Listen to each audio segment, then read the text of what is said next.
que em 2017 nós estivemos juntas. Estou muito feliz, né, de falar com pessoas que eu tenho contato, né? Conheci o Thiago há alguns anos e a gente sempre nessa cruzada a gente vê que isso está tendo mais importância, que nosso trabalho não é em vão. Também parece esquisito, eu aqui que trabalho em Instituto Desiderata, a gente trabalha com câncer infantil. O que tu está fazendo aqui, né? Isso a gente pode pensar, mas algumas questões são inerentes a todos. Como a mamografia tem a questão da faixa etária, em menor de 50 anos, a gente também tem faixa etária dentre as crianças que são discriminadas no Sistema Único de Saúde. Então, eu acho que se a gente pegar as similaridades e organizar nossa forma de trabalhar, a gente aprende muito junto, tá? Então, nós trabalhamos desde 2003 com câncer infantil e agora a gente está começando a trabalhar com obesidade também e sempre muito pautado em dados. A gente consegue levantar o nível da discussão com o gestor e convencer ele daquilo que ele já sabe, mas que ele não quer admitir, que é mais fácil para ele tapar o sol com a peneira, trazendo isso. Eu até trouxe o material, acho que as meninas da organização podem distribuir para vocês, um material que a gente faz bem completo sobre isso. Então, conforme for apresentando, acho que elas vão entregar para vocês, né, darem uma olhadinha. E aí, não vou falar sobre o processo, que funciona mais ou menos, trabalha da mesma forma que o Thiago, analisando, coletando, fazendo todo aquele caminho, que é trabalhoso, mas que quem tiver curiosidade tem que seguir, né, porque você vai aprendendo, e quando você vê, você já virou expert, porque basicamente isso não tem tanta atenção, está ganhando atenção agora. Então é a hora de todo mundo começar a usar e trabalhar. A gente, para fazer esse material, além de coletar e analisar, a gente senta com as pessoas e aí a gente conseguiu desenvolver uma parceria com os próprios órgãos do Ministério da Saúde. Olha só, eu fiz uma coleta e vou lançar um material. Vamos sentar comigo antes? E aí tu tem a chance de me dizer e eu discutir contigo o que está certo, o que está errado, o que você está vendo aqui, e eventualmente eles concordam. Caramba, tá ruim. Não, espera um pouquinho. Então, olha, meu prazo para a gráfica é semana que vem. Se tu arrumar no sistema, que o sistema que é a minha referência, até semana que vem eu arrumo. Se não vai desse jeito, tu tem que, né, dar um jeito nisso. E aí no ano seguinte, isso melhora e a gente fica com um sorriso daqui a lá, porque a gente sabe que aquilo ali tem um trabalho nosso. Então, o que a gente consegue lá no Rio de Janeiro, a gente trabalha mais focado no estado, a gente pega a estimativa a taxa de incidência do câncer e divide pelas regiões de saúde. Para que a gente usa isso aqui? Bom, então se eu tenho, qual que é o laser aqui, será? Não está apertando.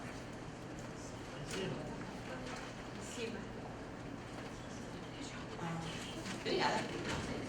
E se eu sei, por exemplo, que aqui que é perto da capital tem 390 casos, eu tenho que, não tem como rastrear câncer infantil, mas eu tenho que sensibilizar os profissionais para identificarem esse caso rápido. Então as crianças têm que passar por consulta na atenção primária de rotina para avaliar, se tiver acontecendo alguma coisa estranha, tem que ir. E isso também vai orientar o hospital. Se eu vou ter 600 casos no meu estado, eu preciso ter um hospital que dê conta de tratar 600 crianças, fora sobreviventes. Então a gente vai melhorando a nossa conversa assim, a gente traz também aí para impactar, a gente fala também do sistema de mortalidade. Olha só, estão morrendo 2 crianças por semana, o que a gente vai fazer? Então a gente vai mostrando e tenta sempre que possível escalar também para o mundo e para outras realidades, né? E assim a gente vai convencendo pouco a pouco do que a gente precisa. Quando a gente fala também de histologia, né? Se você não sabe que tumor você tem, se é positivo, negativo, tem uma mutação, alguma coisa, você não trata direito. É a mesma coisa para o câncer de adulto e para o de criança. Então, como é que eu tenho neoplasia maligna e não especificada? Aqui eu só tenho 3 possibilidades. Ou não estava no prontuário, e o prontuário é do paciente, a informação tem que estar lá. Ou não foi feito o exame, e se tu não fez o exame, como é que você tratou direito? Essa criança vai ter menos chance de sobreviver do mesmo jeito. Ou você está mentindo, tem um erro de digitação, alguma coisa assim, que também é possível. Então você tem que começar a discutir para isso melhorar. Nos Estados Unidos esse número é 0,5%. No sul do país é 3%. Então a gente tem uma desigualdade até interna, né? Então isso é muito importante de apresentar e mostrar. Né? A gente mostra também isso, tem causas externas são a maior causa, né, de mortalidade ali nos menores de 19 anos. Mas câncer vem em segundo lugar, uma doença rara. Então o que a gente está fazendo errado? Se uma doença rara é a primeira causa de morte por doença de 1 a 19 anos, e que tem uma chance de cura alta se diagnosticada precocemente, a gente tem que melhorar. E aí, é isso. A criança também, quando sobrevive ao tratamento, ela não tem como ir trabalhar lá comigo. Porque ela tem que seguir a vida dela. E aí, como que a gente pauta 3% de todos os cânceres que vão acontecer no Brasil vão acontecer em criança em um dado ano? Como é que eu faço esses 3% ser visto? Vocês já sabem com mama, né, que tem, é grande, assim, é o tumor mais prevalente entre as mulheres. Agora, se eu for falar de câncer, então, o que eu tenho que mostrar? Olha, são só 3% dos casos, mas se eu for olhar lá no sistema do INCA, do Atlas de Mortalidade, soma com 12% dos anos totais de vida perdidos pela população. Aí você começa a ter alguma prioridade. Peraí, se eu tratar 3% dos casos, eu vou receber tudo isso em troca? Claro que a criança é menor, vai viver mais. Se for um adulto economicamente ativo, vai retornar tudo isso para a sociedade, então vale a pena. Né? Aí a gente tenta convencer eles a fazer isso. A gente mostra também que os hospitais às vezes reclamam muito que atendo paciente do Brasil todo. Em São Paulo isso é verdade, no Rio de Janeiro isso é um pouco verdade, mas não é tão relevante. A distribuição está parecida, né? A população do Rio de Janeiro, do estado do Rio de Janeiro, 40% mais ou menos vive na capital. Então, tá ok. Só que a gente tem que ter condição que as pessoas que moram nos outros municípios mais longe, não é só um paciente, né? A família tem que se mudar para fazer um tratamento, eventualmente, quando tem muitas sessões. Então aí a gente começa a falar de política social também, do tratamento fora do domicílio, da casa. Para crianças tem a Casa Ronald, né? Que ajuda muito. E outras casas de apoio também. Mas, em alguns momentos, as pessoas param o tratamento que não tem condição de acesso. E aí, como eu falei, se a gente tem uma faixa etária que sofre dentro do câncer infantil, como vocês também têm, dentre as mulheres, faixas etárias mais afetadas pelas políticas públicas ineficientes, a gente tem os menores de 1 ano e os adolescentes. O hospital habilitado é aquele que tem mais expertise, trata mais casos. Deus que me livre, mas se um dia alguma criança que vocês conhecem tiver câncer, vocês vão querer que ela se trate com um oncologista no hospital, que trata 10 casos por ano, ou que trata 50? Aonde vocês acham que ela tem mais chance? Deixando à parte a intenção e a formação de cada profissional. Mas é inegável que um hospital que trata mais vai ter uma maior qualidade. E que se você organizar e centralizar esse cuidado, você vai até otimizar recurso. Vai sobrar para outra coisa. Né? Então, também fora os direitos das crianças, né? Tem que ter classe hospitalar. Como é que ela vai parar de estudar para estar no tratamento? Tem que ter algum acompanhamento. Para depois eu não gerar efeito para a vida dessa pessoa. Tratou de câncer, mas agora não tem estudo, não vai ter emprego, vai ficar difícil viver. Então, com relação aos RHCs, que são essas estruturas que fornecem grande parte dos dados relacionados à assistência dentro dos hospitais, na portaria 140 diz que todo hospital habilitado tem que ter. Até hoje tem um hospital no Rio de Janeiro, que é o Hospital Federal da Lagoa, que não tem. E não adianta, porque o Estado não consegue mandar no Hospital Federal, isso é um nó que a gente não consegue resolver. Mas os outros já melhorou muito, desde que a gente começou a monitorar, 13 implantaram. E a gente ajudou, inclusive, um desses hospitais a implantar, né? Então, acho que é uma escalada, porque a gente ajuda a fazer isso e depois a informação vem.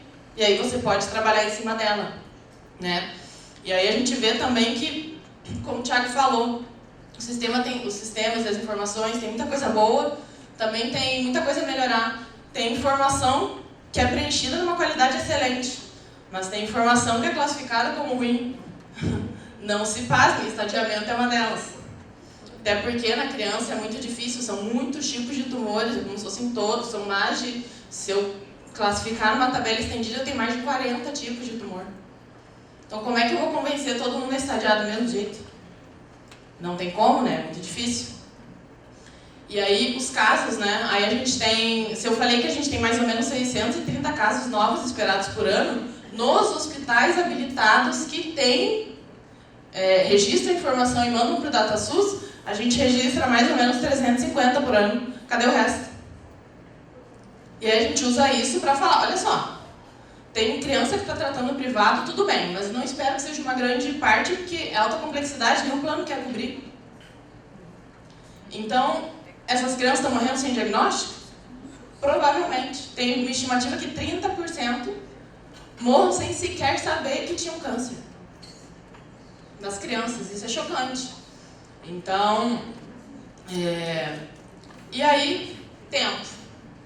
Aqui a gente sofre do mesmo jeito. Para acessar um hospital especializado, o verde escuro é o tempo que uma criança que já tinha um diagnóstico fora de outro lugar demorou para chegar no hospital, comparando com crianças que tinham o mesmo câncer, mas que tiveram diagnóstico no local.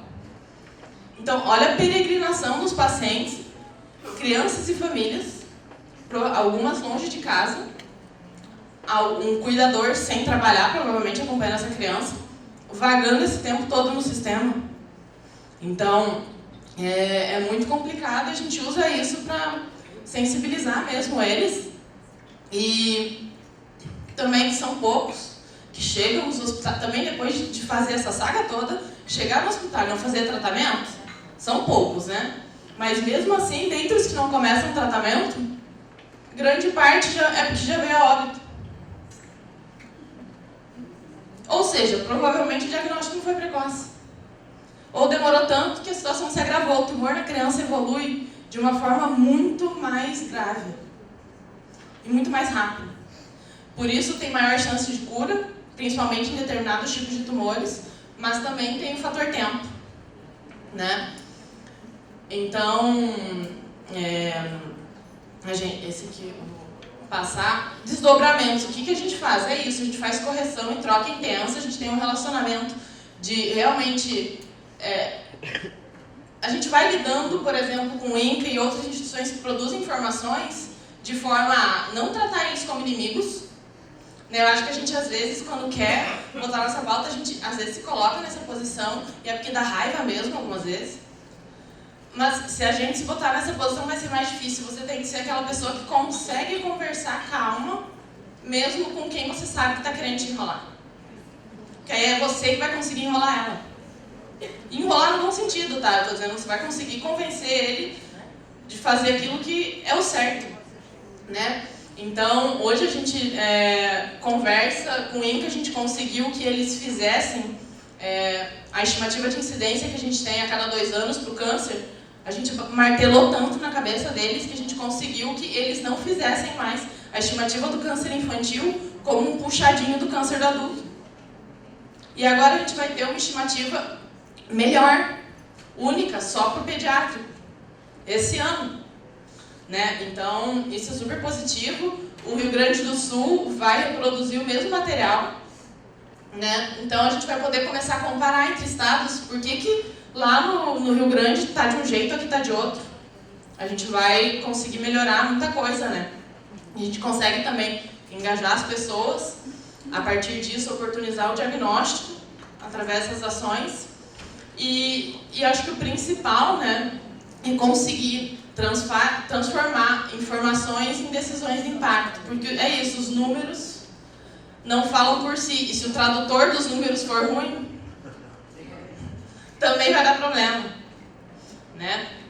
Então, aí eu acho que depois a gente disponibiliza para vocês essa preocupação que o Thiago falou de disponibilizar, quem for curioso tem que mexer, fuçar, com o tempo vai aprendendo, a gente depois vai disponibilizar uma tabelinha assim com grupos de informações, claro, com o viés do que a gente utiliza, porque eu falo mais do que eu conheço mais, assim como o Thiago, né, o que a gente usa para trabalhar. Grupos de informações e fontes, assim como a aplicação prática, para você entender para que serve o número, o link, você clicar e ir lá. Você vai, mexe, vê. Isso é muito importante. Uma outra coisa que eu acho que a gente tem que se apropriar mais são dos planos estaduais de saúde. Lá nesse site aqui do CONAS, estão todos os planos. Por curiosidade, falei com a Dani Castelo Branco esses dias. Gente, eu entrei por curiosidade no plano do Ceará. Tem umas coisas assim que são absurdas. Eu não sou do Ceará, eu vi um monte de erro.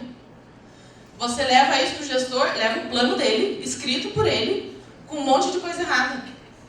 Você vai fazer, aí eles vão começar a te levar a sério. Mesmo que eles continuem não querendo levar a sua pauta adiante, eles vão perceber que você, olha, essa pessoa, ela sabe. Ela vai, se eu não fizer direito o próximo plano, ela vai ler, e ela vai trazer para mim e dizer que eu escrevi errado, que eu de fato fiz. Então, também os planos, né, tanto de atenção oncológica, alguns de doenças crônicas não transmissíveis, na minha instituição, a gente usa os planos do governo, né, esses planos, com as metas, indicadores e ações, e a gente faz um espelho para o nosso. Olha, alinhado com o que o Estado diz que vai fazer, a gente está querendo contribuir para isso. Como que a gente vai fazer? E aí ele fica de mão atada, ele tem que ir comigo, a gente vai puxando para o lado que a gente quer ir. Né? Então, a gente meio que obriga ele a pular no nosso barco, ou vice-versa. Eu não sei qual que seria, o que estaria acontecendo aqui, mas a gente vai usando esses processos com eles. Né? E aí é isso. Conforme o Thiago falou, sempre que você faz uma coleta de dados inicial, é muito importante consultar aí alguma instituição ou profissional com mais experiência. Também fico super à disposição, tá? Discutir, vai validar seus achados, vai adquirir conhecimento, as informações, entender se aquilo corresponde à realidade que eu quero usar na prática, né? Então, e é isso, sempre existe uma explicação para alguma informação, esteja ela certa ou errada no sistema, buscar e ir atrás disso. E a troca realmente é muito fundamental e só vocês que vão saber a pressa e o quão frequentemente vão ter que contatar os gestores ou secretários para agilizar a questão de vocês. Mas não deixem de fazer isso, tá? E aí, coloquei só uns slides para mostrar mesmo, né, como é que você faz. Eu quero saber qual é a população. Eu sei que tem que ter mamografia para toda a população, mas qual é a minha população? A gente entende hoje que as projeções são atualizadas pelo IBGE na falta do censo, são as melhores. Então vai lá, clica, vai baixar. Está lá a população por grupos etários, para o Brasil todo, por grandes regiões, por estado. Você vai falar, poxa, eu tenho isso aqui de mulheres, já sei quantas mamografias têm que ser feitas. Né? Num prazo X. E aí você vai comparar com o número que está sendo feito e vai falar, e o resto? Quanto está no setor privado e quantas estão sem mamografia? Né? O número de novos casos estimados para o ano. Esse como vocês diriam lá no Sul, é barbada, né, de tirar. Você entra lá, a cada 2 anos o INCO atualiza, e você rapidinho clica embaixo lá em região, se quiser olhar por região ou por estado. Aqui eu estou focando em tudo que gera tabulador fácil de visualizar, tá? A gente às vezes trabalha baixando uns bancos absurdos e a gente não trouxe nada disso aqui. É só para o que está bem disponível e tabulado fácil para vocês.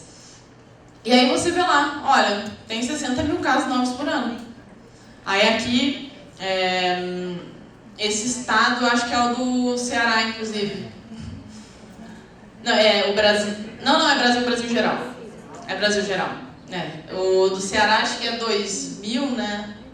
2.000 e pouco e 1.000 na capital. Bom, se eu vou ter 2.000 casos por ano, 1.000 na capital, cadê essas pessoas? Né? É uma coisa que tem que ir atrás. Né? Como a gente diz no câncer infantil, a gente fica catando o paciente.